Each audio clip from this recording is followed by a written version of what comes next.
Bueno, muy bien, continuamos. Estaba planteando la cuestión del toyotismo. Estamos pensando en otro modelo de mercado de trabajo, en otro modelo de relaciones justamente laborales, donde la cuestión central que se va a plantear es el tema de la flexibilización y la precarización. Cuestiones que empezaron a aparecer en la década de los 70, sobre todo de la mano de el deterioro de las relaciones entre, o sea, la imposibilidad de agremiación política, o sea, esto de la mano de los enormes procesos de represión y la escasa capacidad de los trabajadores de asociarse y demás, por tanto, de reclamar por su salario real. De hecho, trajo aparejado el proceso de la dictadura militar un deterioro progresivo lo que es el salario real de los trabajadores. Y por otra parte, momento que voy agregando, y por otra parte, la cuestión de cómo se empieza el mercado de trabajo a pluralizar, a encontrar diferentes actores con diferentes inserciones dentro del proceso productivo, lo cual supone una menor responsabilidad de parte de los empleadores, ¿no? Esto que sucedió al conjunto de los trabajadores, esto que actualmente verificamos en términos de que hay desde hace más de 20 años, aproximadamente un tercio de la población económicamente activa, en una situación de precarización laboral o de informalidad laboral, es decir, trabajadores y trabajadoras sin derechos laborales, impactó directamente o de igual modo en el trabajo social. Y lo que quiero agregar en este sentido es que no era esperable que sea de otro modo. No era esperable que el colectivo del trabajo social esté separado de la suerte general que tienen el conjunto de trabajadores y trabajadoras. El trabajo social también tuvo modificaciones en distintas dimensiones que SIEDE plantea que es necesario conceptualizar y analizar, y ahora yo les voy a traer un mapeo que hizo el Colegio de Trabajadores Sociales, que justamente tiene que ver con esta situación. Y básicamente las dimensiones de las que habla SIEDE tienen que ver con el modo que estamos contratadas, eso es un tema fundamental. Obviamente la remuneración, que es otro aspecto indispensable para considerar, pero además de esos dos aspectos que hacen directamente a cómo se dan nuestras condiciones de contratación de nuestra fuerza de trabajo, también tenemos que pensar en algo que recién informalmente charlábamos con Evangelina. Bueno, ¿tenemos un espacio adecuado para hacer nuestras entrevistas? ¿Tenemos viáticos para poder acceder o hacer nuestras entrevistas en los domicilios si fueran necesarias? ¿Tenemos los recursos necesarios? ¿Tenemos espacios de covisión o de supervisión de nuestras prácticas que estén garantizados institucionalmente o que estén respetados por las instituciones, independientemente de las acciones que ahora vamos a hablar, o al final en realidad vamos a hablar, que llevan adelante los colegios profesionales? También resulta fundamental ver qué es lo que sucede hacia el interior de cada institución a la hora de pensar la cuestión de qué lugar se le da a la actualización, a la formación, a la supervisión de situaciones difíciles de tramitar y demás. Evangelina, no sé si vos querías agregar algo sobre ese punto, creo que sí. O si no, sigo, como decime vos. Sí,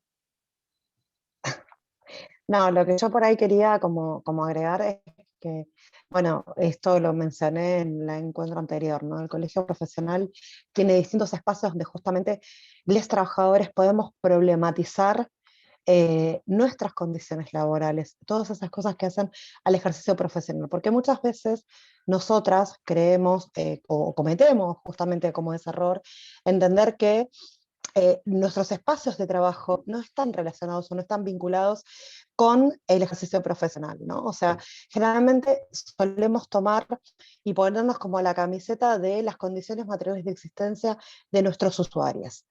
Eso a veces es un error tan importante cuando no tomamos conciencia de nuestra condición también de asalariados y que falta de acceso a condiciones mínimas que garanticen el secreto profesional, la autonomía profesional relativa de la cual nosotros tenemos, digo, espacio físico, las medidas mínimas de seguridad, también hacen al ejercicio, al proceso de intervención profesional que estamos desarrollando, ¿no?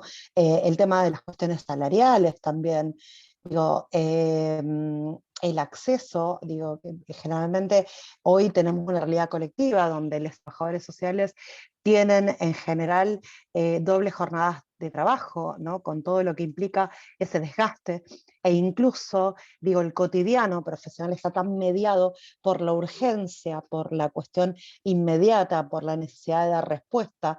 Respuesta no solamente, digo, a las demandas que se presentan por parte de los usuarios, sino también por parte de los empleadores, ¿no? De lo que creen que nosotros tenemos que hacer en nuestra condición de trabajadores sociales, ¿no?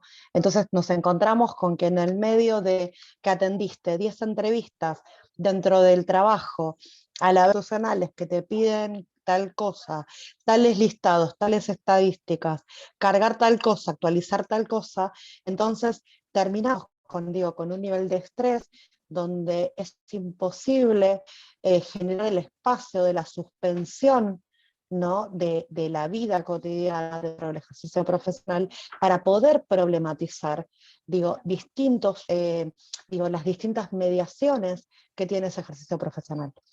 Entonces nos encontramos, digo, como en una nebulosa donde nos perdemos en la inmediatez del cotidiano, ¿no? Y justamente entendemos que nosotros sabemos que los derechos no nos regalan, o sea, los derechos no se regalaron nunca, jamás. La historia justamente de la lucha de clases tiene que ver con la disputa de esos derechos, ¿no? Y poder, digo, que sea considerado los espacios de covisión, los espacios de las reuniones de equipo, de las reuniones interdisciplinarias, etcétera, etcétera, como parte del ejercicio profesoral dentro del espacio socioocupacional, es fundamental. Y es algo que en general nosotros como colectivo profesional no tenemos tan internalizado, ¿no? Digo, la importancia de la afiliación gremial al espacio en el cual estamos participando, en el cual nosotros trabajamos, por ejemplo, donde podemos problematizar condiciones laborales que hacen desde el sueldo hasta los lugares y los espacios seguros para poder trabajar, para tener una entrevista. Muchas veces naturalizamos, digo, ciertas situaciones, ¿no? El otro día, por ejemplo, en el seminario de Desnaturalizando, problematizábamos esto, ¿no? Que en general, digo, tenemos como una falsa visión de que no sé, que ver, que el narco o el proxeneta o el violento son señores grandotes con un montón de cadenas que andan en una limusina. Y en realidad no es así. O sea, sino que son personas, digo, comunes que circulan en el cotidiano por las distintas instituciones, ¿no? Y que son un montón de cosas que nosotros tenemos que empezar a tener en cuenta, ¿no? Y que si las medidas de seguridad dentro de los espacios donde nosotros trabajamos no están garantizadas, tenemos que pelear justamente para que nuestros empleadores las garanticen. Digo, hoy por hoy, el tema del COVID, ¿no? Eso es otra cuestión, ¿no? El volver a la presencialidad, a la atención y todo lo demás, digo, se plantea como una necesidad, como una urgencia. El trabajo social está dentro de las profesiones declaradas esenciales, pero el preguntarnos es el problematizar, ¿cómo se vuelve esa presencialidad? ¿Cómo vamos a realizar el trabajo de campo? ¿Con qué elementos? ¿No? ¿Con qué medidas de seguridad? ¿Con qué medidas de protección? ¿No? Entonces, el poder problematizarlo, pero siempre, insisto esto, no dentro de nuestra individualidad, sino como colectivo. Es fundamental el poder estar organizadas, agremiadas, colegiadas, etcétera, etcétera, de tal manera que no quedemos expuestas tampoco nosotras, que seamos siempre las tirapiedras fulanita de tal. en la individualización, porque desde la colectivización y la organización es donde justamente pueden...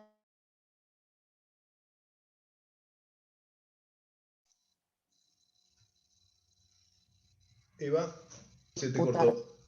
Sí, ahora me escuchan. Ahí va, dale. Ahí está. El poder problematizar este tipo de cuestiones, ¿no?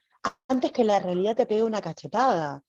O sea, porque en definitiva el femicidio de Laura Iglesias fue una cachetada para todo el colectivo profesional, no solamente para las trabajadoras del patronato de liberados. Digo trabajadoras porque la mayoría somos mujeres las que estamos trabajando, ¿no? En condiciones altamente precarias, con nuestros propios vehículos, donde transitamos un montón de barrios, e incluso, digo, el femicidio de Laura representó una movilización absoluta del colectivo profesional.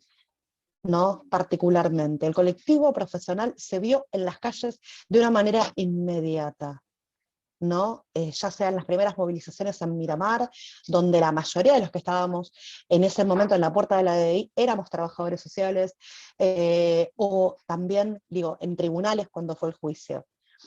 Y si logramos una sentencia ejemplar, donde absolutamente todos los puntos que pedíamos se lograron. Fue justamente eso, a la lucha en la calle, a que mientras las que estábamos declarando en el juicio o estábamos participando de todo el debate, mientras tanto había un montón de colegas en la puerta de tribunales gritando y exigiendo justicia. Y algo sustancial, y que quiero resaltar justamente de esa sentencia, más allá de que haya sido, digo, tipificado como un agravante por cuestiones de género y sea femicidio, digo, un montón de cuestiones que también tuvimos que disputar, porque realmente, digo, no, tampoco fue algo natural disputarle al Poder Judicial que fuera, tipificado como femicidio, ¿no? Como agravante por situación de género. Hubo dos aspectos de la sentencia que son centrales. Y la primera fue que en la condena, uno de los agravantes, ¿sí?, era que la víctima era una trabajadora social que estaba en la comunidad en un servicio social destinado a ayudar justamente al imputado. Y eso fue central también, que se reconociera que Laura estaba trabajando. Y voy a decir esto, ¿por qué? Porque cuando fue el femicidio de Laura, una de las primeras cuestiones que se pusieron en tensión dentro del patronato de liberados era que ese día había paro de ATE y que Laura no estaba trabajando y que su femicidio no había tenido absolutamente nada que ver con las condiciones laborales, ¿no? Y el segundo punto, que también fue un logro y una disputa, y esto quedó visibilizado en los testimonios que dimos las colegas, trabajadoras sociales, compañeras de Laura, fue que esta sentencia fuera notificada al Ministerio de Justicia y Seguridad que teníamos en ese momento, para ser tenida en cuenta para el diseño de políticas públicas a la hora de pensar el ejercicio profesional de los trabajadores sociales en el territorio. No, y no es algo menor, o sea, porque marcó un quiebre y marcó un antes y un después, ¿no? Dentro de todas las instituciones. O sea, que nos podían matar por las condiciones precarias en las cuales nosotros desarrollábamos el ejercicio profesional. ¿No? Y eso también fue una lucha, fue una conquista. Yo, si hay algo que recuerdo del juicio de Laura, fue justamente los comentarios del pasillo, ¿no? Cuando nosotras exponíamos en nuestros testimonios la manera en la que nuestras condiciones laborales, había como un comentario de pasillo de yo no puedo creer que estas mujeres trabajen en estas condiciones, ¿no? Digo, sumado a los bajos sueldos, sumado a todo a lo que hacía, ¿no?, nuestro ejercicio profesional. Y todo eso quedó visibilizado y expuesto. Entonces, llevamos una lucha adelante enorme, digo, para lograr esta sentencia en búsqueda de verdad, de justicia, de visibilización y de denuncia justamente de la precarización laboral que vivimos a diario en los espacios socioocupacionales estatales. eh, y eso no tiene que quedar dormido. O sea, y ahí es donde es importante mantener esa memoria, ¿no? Y y saber que es algo que nos puede suceder. Nos puede suceder. Yo me acuerdo que cuando me entero en las condiciones en las cuales em, habían matado a Laura, yo estaba adentro de la BBI con su hija y con su nieta, y creo que la primera sensación que me atravesó el cuerpo fue justamente eso, saber que podía haber sido yo.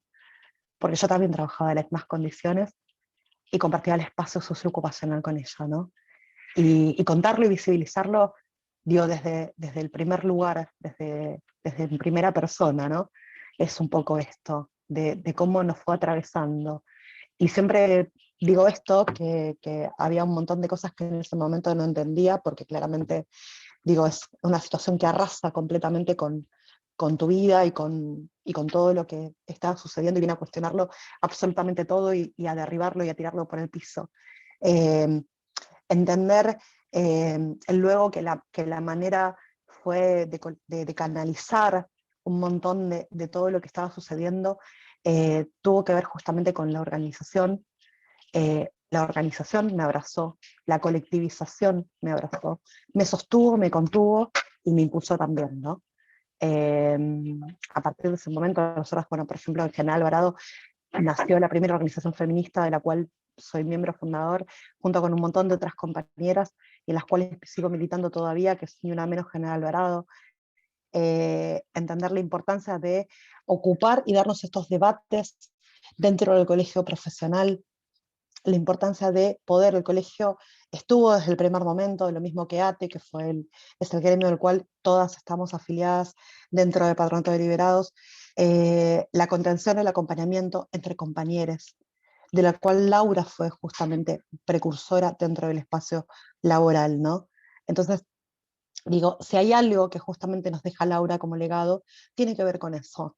O sea, Laura, además de ser una trabajadora social, digo, comprometida con los derechos humanos, con los derechos de la población supervisada, con la denuncia constante de las condiciones materiales de existencia de esos usuarios, además era la propulsora de la organización, de la participación y del acompañamiento entre compañeros.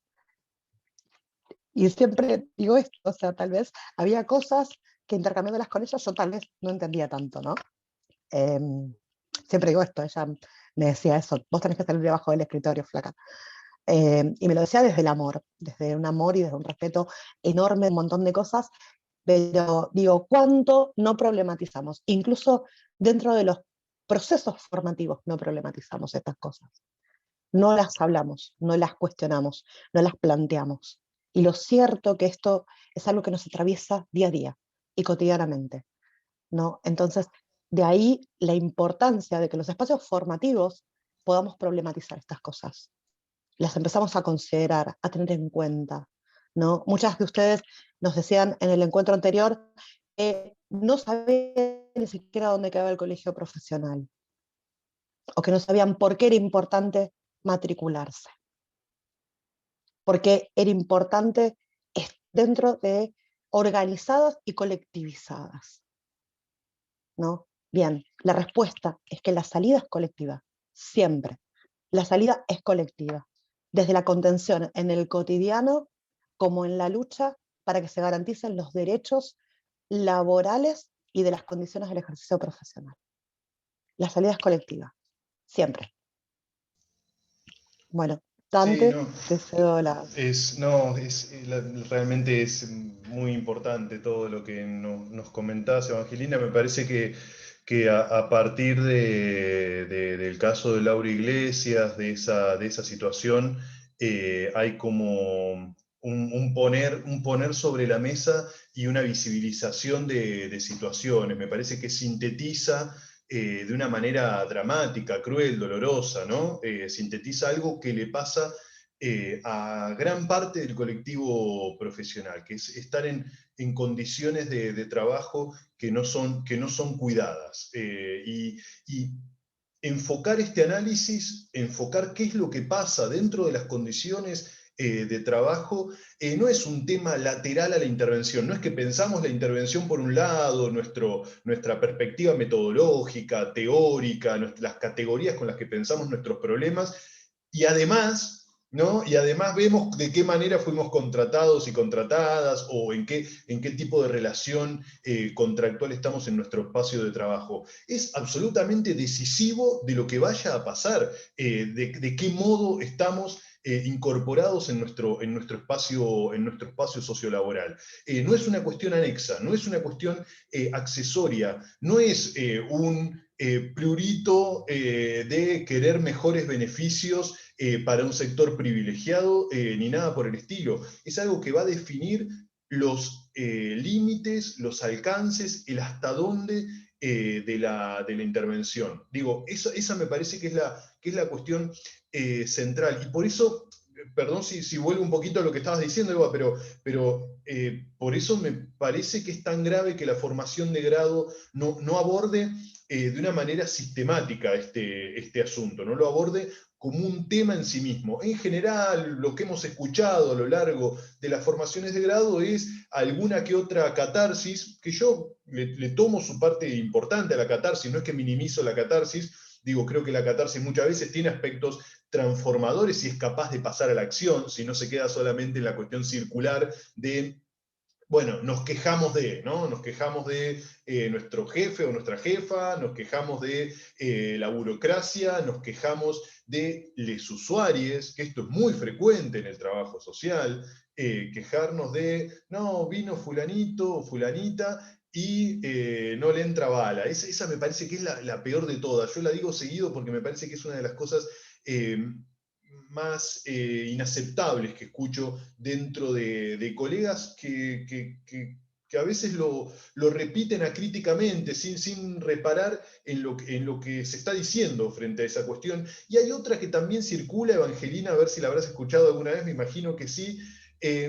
Fulanito es potable, ¿no? Esa es otra que se escucha mucho dentro del de el colectivo profesional. O hablando de un familiar, cuando estamos pensando un poco en redes de apoyo y demás, no, vamos con fulanito, fulanita, que es potable. Digo, vayamos a la etimología de las palabras. Digo, no estamos haciendo agua purificada para potabilizarla. Digo, me parece que hay palabras, querés decir algo, ¿no?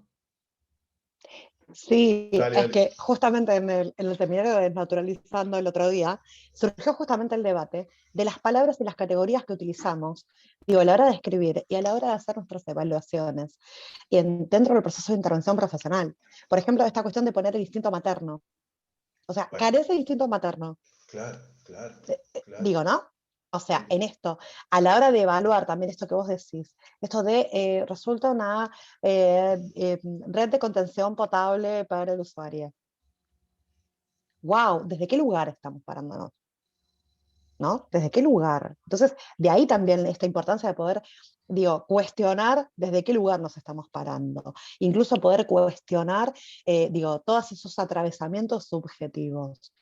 ¿No? Esto que venimos problematizando de que no se puede escindir los aspectos objetivos y subjetivos de la intervención profesional, Claro. ¿no? O sea, y tienen que ver desde el relato en los usuarios y también tiene que ver con estos atravesamientos. O sea, a ver, ¿qué prejuicios nos atraviesan? ¿Qué cosas nos atraviesan? ¿No? Y estas cuestiones, vuelvo a insistir, a mí me parece como tan importante que en los procesos formativos sean interpeladas y sean puestas como base, ¿no? Del ejercicio profesional. O sea, y que tienen que existir. Yo celebro, digo que nosotros estamos en un grupo de investigación que justamente tiene esta línea, ¿no?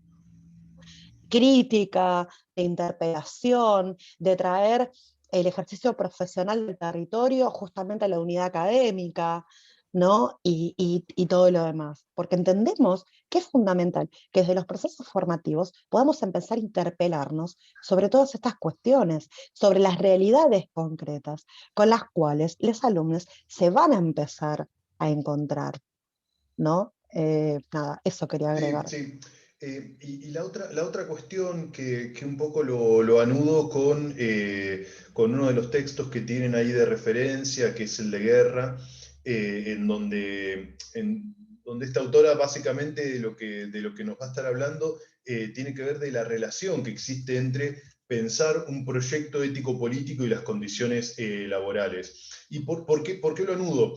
Porque en general, cuando llegamos a una institución, cuando llegamos a un programa, cuando nos insertamos laboralmente, diré como nota al pie y de la manera más coloquial posible, que en general en nuestros primeros trabajos es donde uno puede, ¿no?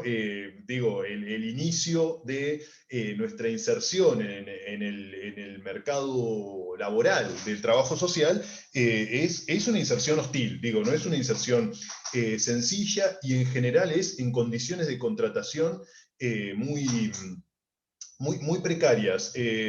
Ahí, como les decía, les vamos a dejar, todavía no lo subí, pero les vamos a dejar el último mapeo colectivo que hizo el Colegio Provincial de Trabajadores Sociales, en donde está en datos. El mapeo también tiene como intención ver lo que le sucedió al trabajo social en la pandemia, pero por otra parte lo que hace es también actualizar de qué manera se lleva adelante el ejercicio profesional, ¿no? Y lo que aparece es en datos estos elementos que yo estoy diciendo como en grandes categorías, ¿no? Uno de esos datos, como digo, voy a decir algunos, ¿no? Pero uno de esos datos es que alrededor de un 40% de los colegas tienen 2 o más trabajos. Digo, ¿de qué se trata esto? Se trata básicamente de que las condiciones de remuneración son escasas y que hay que tener más de un trabajo para poder llevar adelante un ingreso más o menos razonable.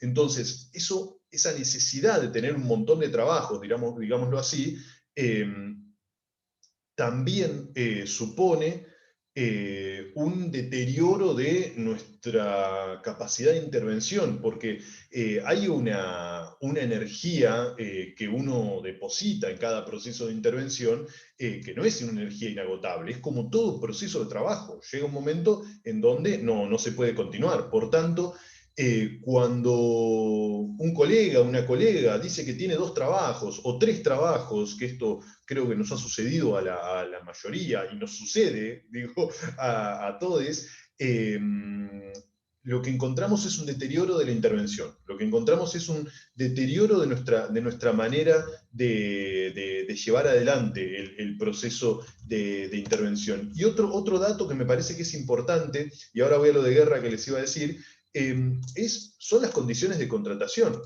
Lo que aparece en ese informe del colegio es que dentro de quienes respondieron a una encuesta autoadministrada, solamente un 9% eran lo que se llama planta permanente de alguna institución provincial, municipal o nacional. Después teníamos 22% en planta transitoria, 12% con monotributo con contrato y 10% sin contrato. Es decir, si empezamos a sumar todos estos números, más de la mitad de los colegas lo que están es en condiciones contractuales muy precarias, lo que indica es una escasa capacidad de negociación con nuestros empleadores. Y con esto, Andrea hace un ratito en la charla previa nos hablaba de la autonomía relativa.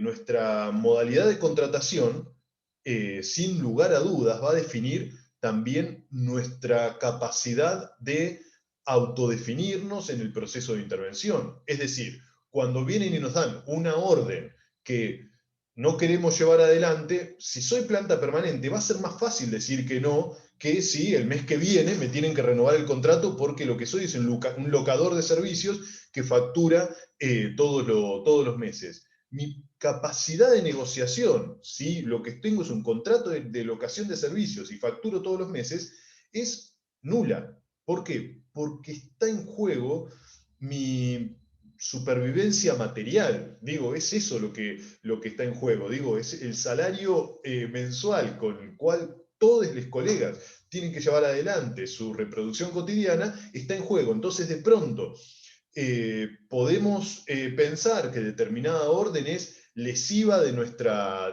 autonomía profesional, de nuestro ejercicio, lesiva incluso de los derechos de los usuarios que participan de la institución o el programa en donde trabajamos, pero no tenemos mucho margen para posicionarnos en contra de esa orden que está emanando. Alguien puede decir, en este foro, y sería legítimo que lo diga, no, bueno, pero hay un principio ético fundamental y nos tenemos que posicionar. Ahí estamos individualizando la lucha. Si planteamos eso, estamos diciendo Dante, Evangelina, Andrea, Florencia, quien sea, bueno, tiene que solito, solita con su alma, posicionarse frente a todo un aparato y decir un no que lo que hace es sacarla o sacarlo de juego. Y bueno, si algo bien analizó Marx es la idea del ejército industrial de reserva. Digo, si algo hay es ejército industrial de reserva para ocupar esos espacios, ¿no? Entonces, y eso también las instituciones son conscientes de que existe, por tanto rápidamente seremos reemplazados, aquí o reemplazadas. Nadie es indispensable ni nada por el estilo. Por tanto, esto que estamos diciendo también es decisivo de nuestra manera de llevar adelante la intervención. Y ahora sí, lo anudo un poquito con esto que habla Guerra relacionado con el proyecto profesional y las condiciones de trabajo.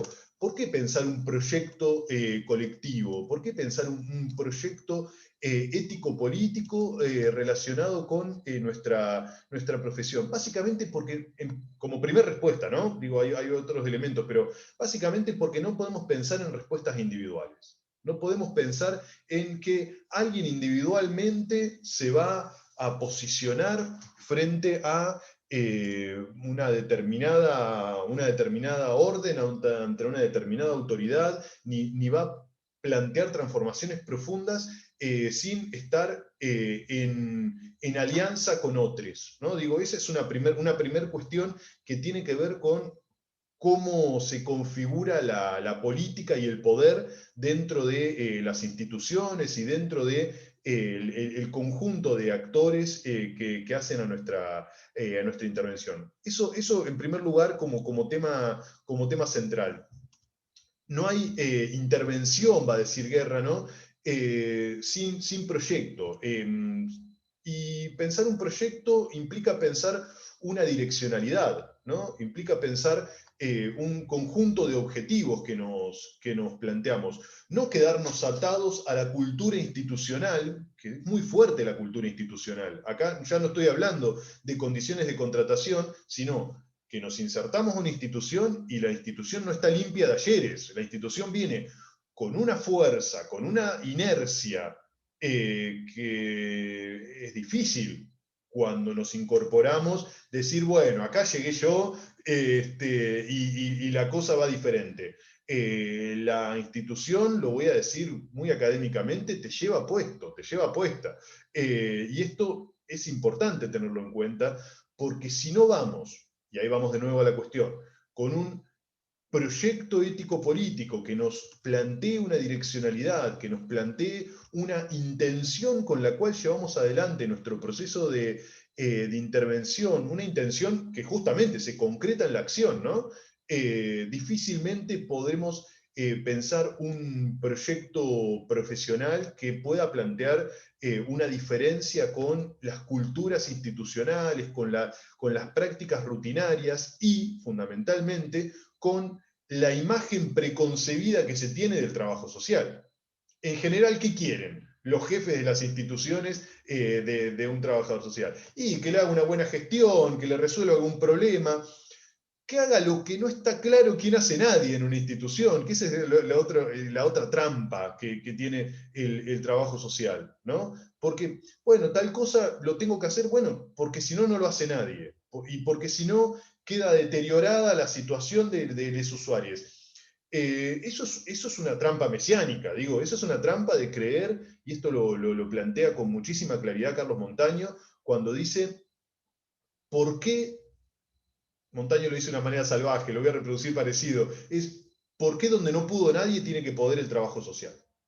¿Por qué donde a una persona, un colectivo, una familia, quien fuera, se lo llevaron puestos de todos lados? Digo, se lo llevó puesto el mercado de trabajo, lo dejaron fuera las instituciones, quedó por fuera de todo un conjunto de acuerdos sociales? Digo que esto lo llamamos la ciudadanía, ¿no? Digo, alguien que está por fuera de los acuerdos que tienen que ver con la ciudadanía civil, política, social y demás. cuando quedó por fuera de todo eso, tiene que venir el trabajo social con su capa y solucionar esa situación. Y lo más difícil de todo es que el trabajo social se hace cargo de que ese es su lugar, de que solucionar esas situaciones tiene que ver con un mandato que viene por vaya a saber de dónde, ¿no? Digo, en ese sentido es creer que el trabajo social está por fuera de las relaciones de explotación capitalista, que está por fuera de los procesos estructurales de creación de precarización laboral y de desempleo, que está por fuera de los procesos que tienen que ver con la violencia de género, digo, con el conjunto de problemáticas que podemos pensar que se trabajan y se abordan desde el trabajo social. Me parece que no podemos caer livianamente en todo ese conjunto de prerrogativas y mandatos que nos plantean dentro de al colectivo profesional. Brevemente, ¿de qué se trata formular un proyecto profesional? Bueno, se trata de pensar nuestros fundamentos, de pensar nuestras perspectivas teóricas. Bueno, Eva viene hablando mucho de este asunto, ¿no? De con qué categorías pensamos, ¿no? Y que muchas veces nos remitimos a categorías que hablan por nosotros. Eso es otro asunto interesante también para pensar, ¿no? Usamos algunas palabras que creemos que son solo palabras, pero en realidad son categorías teóricas que están llenas de historias, llenas de significados, muchas veces llenas de prejuicios, y tener, esto lo decía en otro seminario, pero una vigilancia de esas categorías es indispensable, ¿no? Otro aspecto para pensar nuestros proyectos, bueno, la cuestión ética, esto también lo avanzaron un poquito la otra vez, la cuestión de qué elementos valorativos también vamos a tener en cuenta para pensar nuestros procesos de intervención. Otro aspecto tiene que ver con nuestras competencias técnicas y nuestras competencias teóricas para poder discutir de qué manera llevar adelante o garantizar la defensa de los derechos humanos, de los derechos sociales. Digo, este es un asunto que no es solamente proclamativo, que no es solamente eh, poder decirlo y discursivamente queda bien. El asunto es de qué manera esto después lo operacionalizamos en las instituciones, lo llevamos al cotidiano de cada una de las disputas que nos toca en el cotidiano de las instituciones. ¿Sí? Y implica en este sentido romper esta idea de gestionar la pobreza y tratar de avanzar en un proceso que tenga que ver con luchar y garantizar derechos de trabajadores y trabajadoras. Todos esos aspectos, Guerra va a decir, son centrales para poder pensar un proyecto profesional, un proyecto ético-político que nos dé una direccionalidad. ¿Sí? Y, y esto también implica romper la rutinización, ¿no? Romper ciertas prácticas estandarizadas que llevamos adelante, o porque el colega o la colega que estaba antes lo hacía, o porque lo encontré en algún documento por ahí de la institución a donde llegué y me parece que está bien hacer eso. Digo, lo estoy tratando de hablar de una manera que tenga que ver con lo que les va a suceder a quienes escuchen esto cuando se incorporen por primera vez a una institución. Digo, nos pasó a todos llegar a una institución y decir, bueno, ¿y por dónde pasa esto? Y tenemos un instinto un poco gregario, ¿no? Y decir, bueno, y si el colega que estaba antes lo hacía así, y yo soy nuevo, soy nueva, bueno, vamos por acá, vamos por este lado, que es lo que estaba pasando antes. Y pasa con los modelos de informe, y pasa con el tipo de entrevistas que llevamos adelante, y pasa con el tipo de gestión que hacemos o que no hacemos, ¿no? Entonces, termina siendo una rutina, termina siendo, bueno, estas son una serie de pasitos que tenemos y los llevamos adelante y no hay mucho más, ¿no? Si bien vemos esto que estoy señalando, que estoy caracterizando, es un regreso al viejo positivismo, ¿no? En donde tenemos un modelo a priori y ese modelo a priori lo encajamos en toda realidad existente. ¿Qué es lo que pasa? ¿Cuál es el problema de ese modelo? Bueno, que claramente deja por fuera enormes sectores de la realidad, enormes problemáticas. Vuelvo a esto, es lesivo de los sectores con los que trabajamos. Entonces, la rutinización de la intervención, sin lugar a dudas, tiene todos estos problemas, ¿no? Y, y Guerra ahí dice algo que me parece que es provocador, que es la importancia de reposicionarnos como intelectuales, ¿no? Me parece que ahí hay un asunto que muchos trabajadores sociales no terminan de tomar el rol jerárquico que tiene nuestra disciplina, ¿no? Y terminan estando en función de, ¿no? El famoso parajudicial, paramédicos, bueno, en función de qué manera en la institución de salud, y bueno, primero el médico y después hay que, cuando el médico da intervención, la médica da intervención, aparece el trabajo social. En justicia, bueno, Evangelina y yo estamos ambos en justicia, así que esto lo padecemos a diario, pero bueno, son instituciones. Eva, ¿querés decir algo? Los ojos del juez. Bueno, claro, yo Los ojos del juez. lo escuché hace no mucho eso, ¿eh? Por Hace no mucho. No, no, yo me acuerdo, digo, en mi proceso, yo hice mi práctica preprofesional también